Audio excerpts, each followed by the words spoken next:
They've got colorful riffs, clever music videos, and overall a hardcore soul that deserves some serious praise.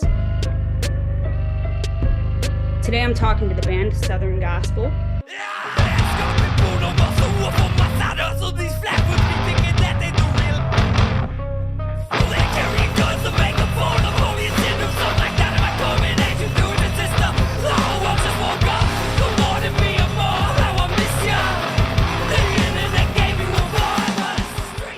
Welcome to the show. Thanks for having us. You were lucky to be in your presence. Firstly, can you just introduce yourselves for our viewers? I'm Andy, and I do vocals and some other stuff. And I'm Eric, and I do the producing and recording and all the music stuff in the band. Tell me about Southern Gospel. How did you come up with the name, and how did it come to be what it is today? Oh man, that's a long story. Southern Gospel, we were previously a couple different bands before, and then one day we just kind of we named a song Southern Gospel, and we were like, wait, that should probably be the band name. And then we had some member switch ups and some people drop out, and it just kind of made sense, and yeah, and it sounds cool. I don't know. So you recently released your newest album, Built Different, which, by the way, is a phenomenal work of art. Congrats on that, first and foremost. Can you share a glimpse into the making of this album? What did the process look like as you were putting it together in the studio? The process for most of it, we start with the foundational drums, and everything. Then we write like a basic structure and idea for everything. Andy will put vocals on it. Then after that point, we'll recompose the whole song and just kind of like skeleton it, and just I'll redo the guitar and the drums and everything. And it's kind of like a new song, but like at that point we feel like it's the best version of that idea that we originally started with, So I gotta say, one of my favorites on the album is a song called Heathen. Not only because it's an absolute jam, but the music video is also top notch. Can you tell me about what the song means to you and how you developed the idea for the music video? oh my gosh.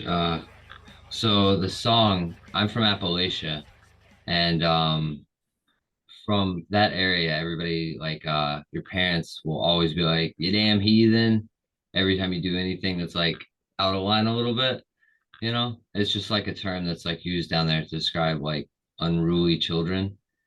So it kind of like developed off of that idea. And then the music video, it's not exactly what we had planned for it. The day that we shot it, it was strange. It like rained.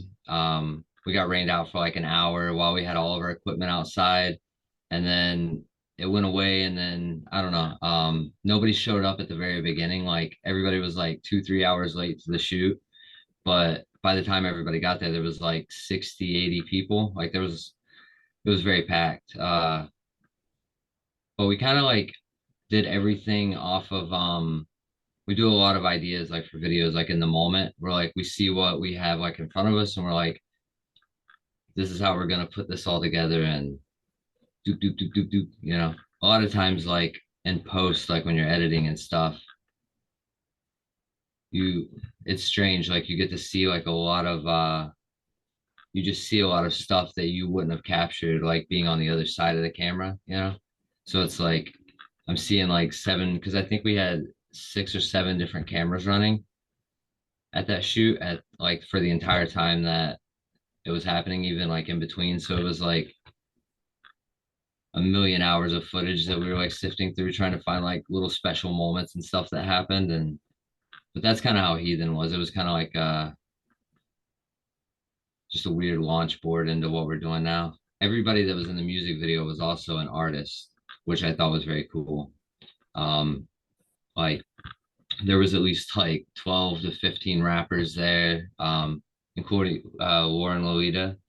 And then there was like a couple of people who were like actors and stuff, like Frankie Coleman. He's like this cool kid from somewhere around here.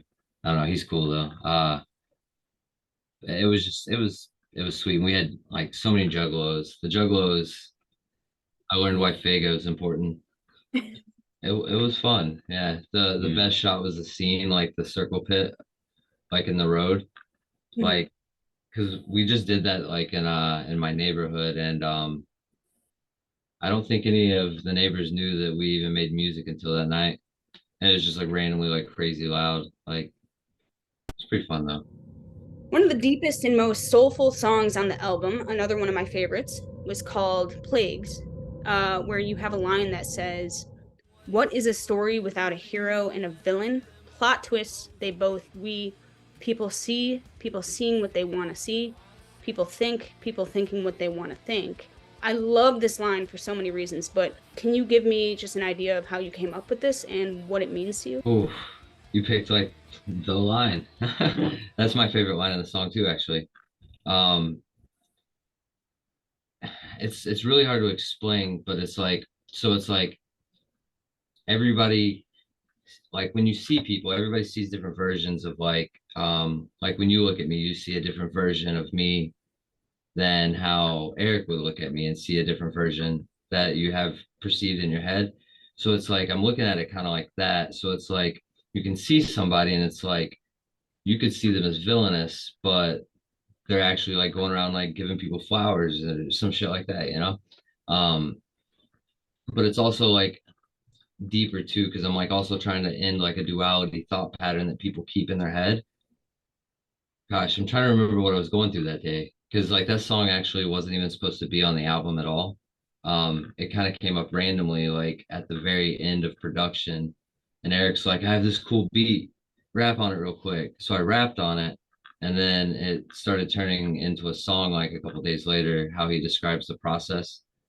And um, then like I don't know, right before the album, like I think it was like a few days before, he was like, "I finished it, it's going on it," and I was like, sweet. I don't even remember the song at the moment. And then, but we did shoot a music video to that one too. It wasn't as like crazy as Heathen. It was more like I would call it like more intimate because the song's kind of more intimate, you know, in a way. Andy, you're also a rapper who goes by the name of Skinny Buddha. A while back, I interviewed Lauren Lolita. Shout out to you, Lauren. And she spoke of how she collaborated with you recently on a song called Rise. Do you have any future projects in mind that involve collaboration with other artists? We'll probably reach out for to like some of the local artists around Detroit and we'll get them set up, bring them into the band vibe. Somehow the character that I have in Skinny Buddha, that um, it's in some of the newer songs we've been recording. I've like noticed it like leaking in. You know what I mean? Like it's just kind of like, zzz. But that'll definitely lead to more collabs. Eric, being the main guitarist, right? Like with the laying down the tracks for guitar, right? Um, do you have like a do you have any artists that you channel, or do you just kind of like do whatever you're feeling, you're just going with the flow on it? For the most part, I just go with the flow when I'm feeling. But we'll say I think about like the bands that I used to like learn when I was first starting guitar. Like back then it would be like System of a Down or Incubus or like Deftones or whatever. uh, but I feel like from all that, like growing up and whatnot, that's kind of what I channel, I guess. It's just like something that makes me feel like I go by feeling, like the most, probably, I would say. In the entire existence of Southern gospel, from conception until present age, do you have any favorite songs or videos or even moments you'd like to share? It's tough. Hold up. Let me look at my library of songs real quick. Okay, so there's a couple. I like Cosmic Anaconda a lot. It's actually a song that we did 7 or 8 years ago, and it sat like on a GarageBand file, and we came across it one day, and we were like, "That's a badass song." And it's like real short. It's like sweet to the point. Kind of has like an REM kind of vibe. Like that one's pretty cool. And then Maybe Ship of the Ghost. Oh yeah, yeah. Wait, there. Have you ever met a romantic ghost? There's. Oh my gosh, I think my favorite one personally from like the album though, it's either gonna be Starseed or actually no, I take that back. It would personally for nostalgia's sake, it would be Boy with the Hand-Me-Down Name because we wrote that in 2012 and then like remastered it, but it was never released back then, and it was just kind of like a random one that fit in a strange way. Yeah, it was part of we wrote actually a 44 song album. And it's like a theatrical kind of thing. We had a whole concept story, like epic story to it and everything. It's kind of like an anime soundtrack. Yeah. And we had like a full orchestra to it, kind of thing. Yeah. Yeah, yeah. So that's probably my favorite song, and then Starseed. I'd like to know what's in the future for Southern Gospel. Can you share a hint of your master plan? Have you ever seen Pinky and the Brain? Yes. Hey. Yeah. But let's see. I know that we're gonna be putting out like a Southern Gospel Sings the Blues at some point, very soon. Like it's gonna be like a little short 5 song, 3 song, 4 song EP of just like some like bluesy like Southern mountain vibes, you know? And then and, and also like retakes on like songs that we already have. mm, Like right now, just acoustic, kind of unplugged. and then we have 3 new songs that we recorded in the past week that are nearing completion.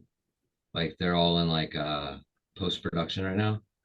So we're gonna have 3 new singles coming out, like maybe 1 or 2 before the end of the year. And then hopefully next year, next summer, get on some festivals, tour, do all the super fun stuff. And we do have a very big emotional song coming up. But it's like a very down but also very positive outlook on it. I don't know, it's very strange, but it personally hits home a little bit, you know, like I felt it, you know. So that'll be coming out like pretty soon, and we've already got like a music video kind of like we've got a few actors that are gonna be playing a couple roles in it, and we've been talking to everybody about it today actually, like getting it all set up and like trying to organize dates and stuff. And they're like, we're down. They haven't even heard the song yet or anything. They're just like, we're doing it, and I'm like, sweet. Do you have a message for your fans? I would say if you're doing what you're doing and it feels right, but everybody else is telling you like this or that, in each different direction. It's just like just stick with what makes you feel good at the end of the day and just keep going, keep pushing and just don't give up on things because of what other people think or anything, and just keep going. Just keep going. Yeah. Yeah. Don't take no for an answer. Like In a good way. in a good way. In a good way. Thank you for checking out this episode of ConverZations, brought to you by yours truly, Zafid Media. Southern Gospel, everyone. Thank you so much. Thanks Thank for having you. us.